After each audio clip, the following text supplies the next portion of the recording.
আসসালামু আলাইকুম ওয়া রাহমাতুল্লাহ। সুপ্রিয় সপ্তম শ্রেণীর শিক্ষার্থীবৃন্দ, আজকে তোমাদের বাংলাদেশ ও বিশ্ব পরিচয় বই অধ্যায় ৯ বাংলাদেশে প্রবীণ ব্যক্তি ও নারীর অধিকার, পৃষ্ঠা ৯২ থেকে ৯৩ এর সৃজনশীল ১ এবং সৃজনশীল ২ এর উত্তর সম্পর্কে আলোচনা করব। প্রিয় শিক্ষার্থী, তুমি যদি নিয়মিত ভিডিও দেখো তাহলে তোমাদের আর কোনো গাইড বই কিনতে হবে না ইনশাল্লাহ। সুতরাং চ্যানেলটি এখনই সাবস্ক্রাইব করে পাশে থাকতে পারো। চলো শুরু করা যাক। সৃজনশীল ১ নম্বর প্রশ্ন হচ্ছে, উদ্দীপক হচ্ছে স্বামী এবং ৩ সন্তান নিয়ে হাফিজার সংসার। স্বামীর একক আয়ে তার সংসার চলে না। সংসারের অভাব পূরণে হাফিজা নির্মাণ শ্রমিকের কাজ নেয়।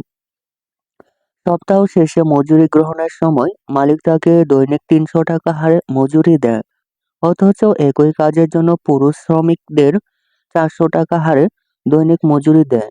সে এর প্রতিবাদ করলে মালিক তাকে কাজে আসতে নিষেধ করে। ক নং প্রশ্ন হচ্ছে, বেগম রোকেয়া নারী ও পুরুষকে কিসের সঙ্গে তুলনা করেছেন? খ নং প্রশ্ন হচ্ছে, সংসার জীবনে নারীর প্রধান ভূমিকা বর্ণনা করো। গ নং প্রশ্ন হচ্ছে, হাফিজা কোন ধরনের বৈষম্যের শিকার হয়েছেন ব্যাখ্যা করো। ঘ নং প্রশ্ন হচ্ছে, হাফিজার মতো নারীদের অধিকার আদায়ে করণীয় বিষয়ে মতামত দাও।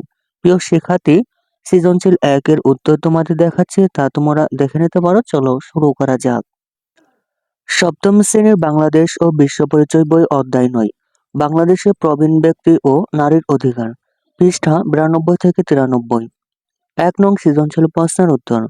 ক নং প্রশ্ন হচ্ছে, বেগম রোকেয়া নারী ও পুরুষকে কিসের সঙ্গে তুলনা করেছেন?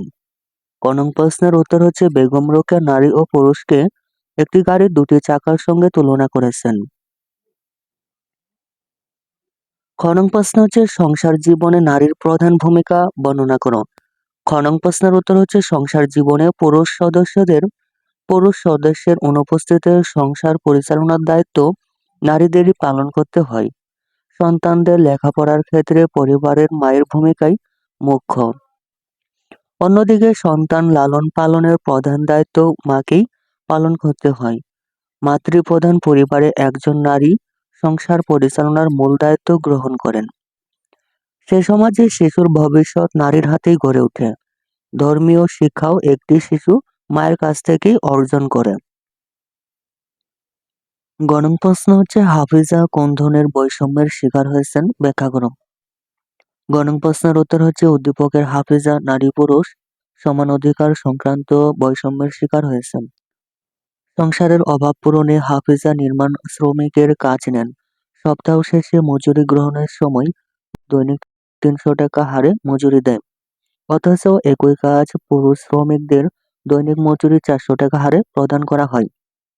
একই কাজে নারী ও পুরুষের মধ্যে এ ধরনের বৈষম্যের প্রতিবাদ করলে মালিক হাফিজাকে কাজে আসতে নিষেধ করেন। অথচ বাংলাদেশের সংবিধান নারী পুরুষের সমান অধিকারের স্বীকৃতি দিয়েছে।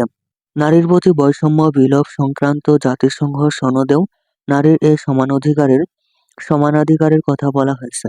এখানে সমান অধিকার বলতে পরিবারে, সমাজে ও রাষ্ট্রে অর্থাৎ জাতীয় জীবনের সর্বস্তরে পুরুষের পাশাপাশি নারীর সমান অধিকারের কথাই বোঝানো হয়েছে। শিক্ষা, চাকরি বা কর্মসংস্থান, বেতন বা মজুরি সব ক্ষেত্রে নারী ও পুরুষ সমান সুযোগ লাভের অধিকারী। কোনো অবস্থাতেই নারীর প্রতি বৈষম্য করা উচিত নয়। কিন্তু উদ্দীপকের হাফিজা সেই সমান অধিকার থেকে বঞ্চিত হয়েছেন। ঘ নং প্রশ্ন হচ্ছে, হাফিজার মতো নারীদের অধিকার আদায়ে করণীয় বিষয়ে মতামত দাও। ঘ নং প্রশ্নের উত্তর হচ্ছে, স্বামী ও ৩ সন্তান নিয়ে হাফিজার সংসার। সংসারের অভাব পূরণে তিনি নির্মাণ শ্রমিকের কাজে অংশ নেন। কিন্তু দুর্ভাগ্যবশত তিনি তার ন্যায্য পাওনা যথাযথভাবে পান না। একই কাজে পুরুষ শ্রমিক যেখানে দৈনিক ৪০০ টাকা পায়, সেখানে তিনি পান মাত্র ৩০০ টাকা। এ ধরনের বৈষম্য শুধু হাফিজের ক্ষেত্রেই নয়, বরং দৈনন্দিন জীবনে অসংখ্য নারী এ বৈষম্যের শিকার হচ্ছেন। নারীর প্রতি বৈষম্য দূর করে তাদের সমান অধিকার নিশ্চিত করতে সন্তানের নামের সঙ্গে যেখানে আগে শুধু বাবার নাম লেখার প্রচলন ছিল, সেখানে এখন মায়ের নাম অন্তর্ভুক্ত বাধ্যতামূলক করা হয়েছে, যা নারীর অধিকার প্রতিষ্ঠাকে আরও শক্তিশালী করছে। নারী নির্যাতন ও এসিড সন্ত্রাস প্রতিরোধে কঠোর আইন প্রণয়ন ও কার্যকর বাস্তবায়ন প্রয়োজন। এ লক্ষ্যে বর্তমান সরকার মাতৃত্বকালীন ছুটি ৬ মাসে উন্নীত করেছে। নারীদের মধ্যে শিক্ষার ব্যাপক বিস্তার ও সচেতনতার সৃষ্টি করতে হবে। চাকরির ক্ষেত্রে তাদের যথাযথ মূল্যায়ন নিশ্চিত করতে হবে এবং যৌতুক প্রথাকে সম্পূর্ণভাবে বন্ধ করতে হবে। এসব উদ্যোগ বাস্তবায়নের মাধ্যমে হাফিজার মতো নারীদের অধিকার আদায় সম্ভব হবে। সৃজনশীল ২ ৭০ বছরের সিদ্দিকা খাতুনের ইচ্ছা করে পুরোনো দিনের গল্প করতে, কিন্তু তার ছেলে মেয়েদের গল্প শোনার সময় নেই। এমনকি তার নাতনির বিয়ের সময় তাকে জিজ্ঞাসা করা হয় না। পাশের বাড়ির জবেদা বেগম সিদ্দিকা খাতুনের ছেলে মেয়েদের বলেন, তোমাদের উচিত তোমার মায়ের খাবার ও স্বাস্থ্যের ব্যাপারে খেয়াল রাখা, তাকে মাঝে মাঝে বেড়াতে নিয়ে যাওয়া। খনন প্রশ্ন হচ্ছে প্রবীণ কারা? খনন প্রশ্ন হচ্ছে বাংলাদেশ অবসরপ্রাপ্ত সরকারি কল্যাণ সমিতির প্রবীণদের ক্ষেত্রে কার্যক্রম ব্যাখ্যা করুন। গণং প্রশ্ন হচ্ছে সিদ্দিকা খাতুনের সমস্যা, কোন ধরনের সমস্যা ব্যাখ্যা করুন।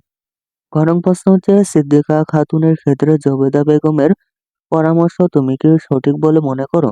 তোমার মতামত দাও। প্রিয় শিক্ষার্থী, সৃজনশীল ২ এর উত্তর তোমাদের দেখাচ্ছি, তা তোমরা দেখে নিতে পারো। চলো শুরু করা যাক। নবম অধ্যায়, বাংলাদেশের প্রবীণ ব্যক্তি ও নারীর অধিকার, পৃষ্ঠা ৯২ থেকে ৯৩, ২ নং সৃজনশীল প্রশ্নের উত্তর। ক নং প্রশ্ন হচ্ছে প্রবীণ কারা? ক নং প্রশ্নের উত্তর হচ্ছে সাধারণত ৬০ বয়সের মানুষকে প্রবীণ বলে গণ্য করা হয়। খ নং প্রশ্ন হচ্ছে বাংলাদেশ অবসরপ্রাপ্ত সরকারি কল্যাণ সমিতির প্রবীণদের ক্ষেত্রে কার্যক্রম ব্যাখ্যা করো। খ নং প্রশ্নের উত্তর হচ্ছে বাংলাদেশ অবসরপ্রাপ্ত সরকারি কল্যাণ সমিতি প্রবীণদের ক্ষেত্রে নানা ধরনের কল্যাণমূলক কার্যক্রম পরিচালনা করে থাকে।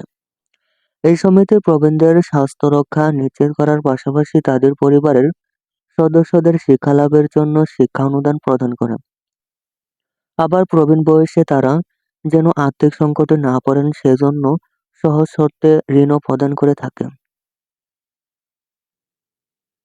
গ নং প্রশ্ন হচ্ছে সিদ্দিকা খাতুনের সমস্যাটি কোন ধরনের সমস্যা ব্যাখ্যা করো।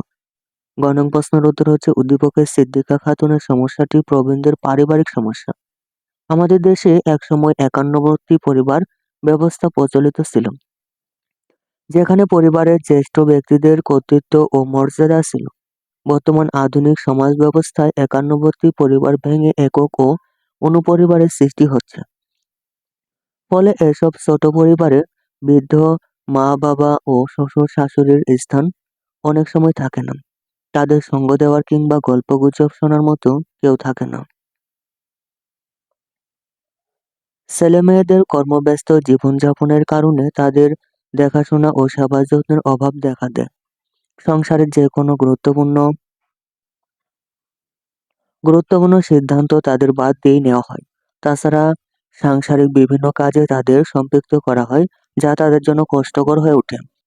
উদ্দীপকে সিদ্দিকা খাতুনের পুরোনো দিনের গল্প শোনাতে ইচ্ছা থাকলেও তা শোনার মতো কেউ নেই। এটি প্রবীণদের একটি পারিবারিক সমস্যার স্পষ্ট উদাহরণ। ঘ নং প্রশ্ন হচ্ছে সিদ্দিকা খাতুনের ক্ষেত্রে জবেদা বেগমের পরামর্শ তুমি কি সঠিক বলে মনে করো? তোমার মতামত দাও। ঘ নং প্রশ্নের উত্তর হচ্ছে হ্যাঁ, আমি সিদ্দিকা খাতুনের ক্ষেত্রে জবেদা বেগমের পরামর্শকে সঠিক বলে মনে করি।